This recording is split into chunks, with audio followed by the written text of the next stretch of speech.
your next Texas governor. Texas has the most thriving economy. There is too much on the line at this moment. Attorney General. Unfortunately, in this campaign, it's gotten negative. 38 U.S. House districts. And every single seat in the Texas legislature. It's Decision 2022. We're entering a new era with more seats up for grabs than ever before. Spectrum News Texas is your source for results.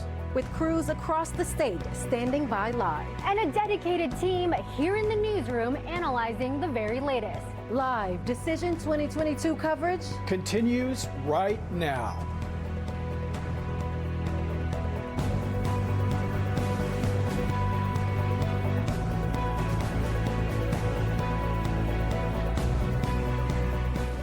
And we are continuing with the most talked about race of the night. I'm talking about the Attorney General race in Texas. Let's take a look at the latest results.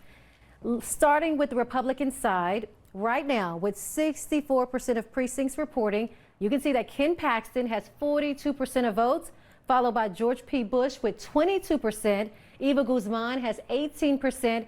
And Louis Gohmert has 17% of the votes. Right now, analysts are saying that Ken Paxton will likely head into a runoff.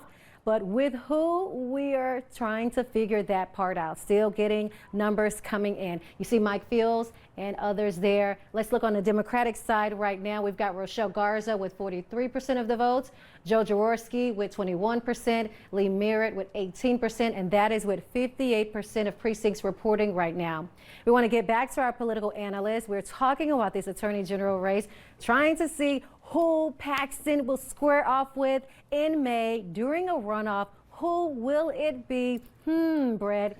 Well, that is the big question of the hour. We don't know for sure. And the reason we don't know for sure is what, Ted? Ed? Well, I mean, I think that this, like I said, earlier, just a few moments ago, it has to happen just sort of perfectly for Eva Guzman to get back in the game. It appears that we are headed for a Ken Paxton, George P. Bush runoff.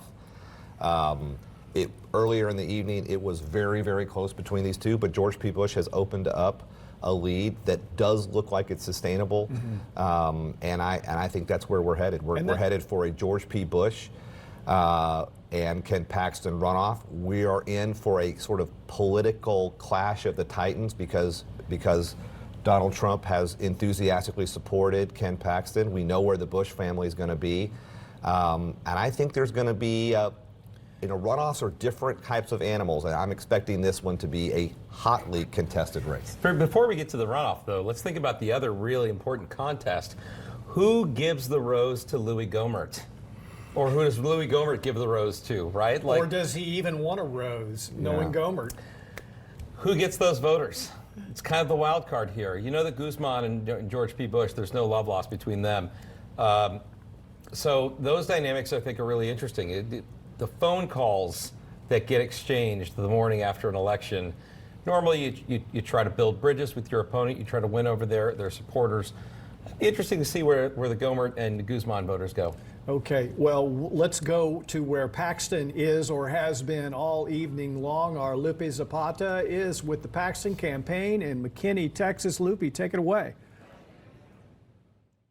Hey there, good evening. Senator Paxton and her husband, Ken Paxton, of course, drew a large crowd here tonight at the Sheraton Hotel here in McKinney.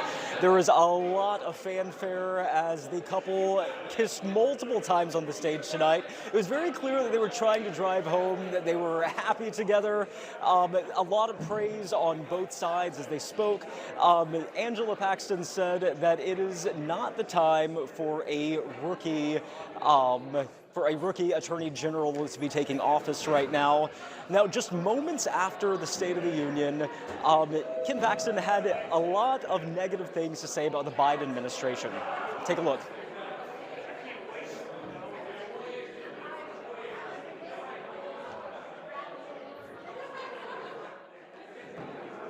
Now, like I said, he was speaking very negatively about the Biden administration. As always, we'll keep you posted. Reporting live in McKinney, Lupe Zapata, Spectrum News 1. Thanks, Lupe. Let's now check in with Monica Ortiz. She is in Austin, where George P. Bush and his supporters are awaiting the results. Monica, what is the latest there? I see you're in a different location now.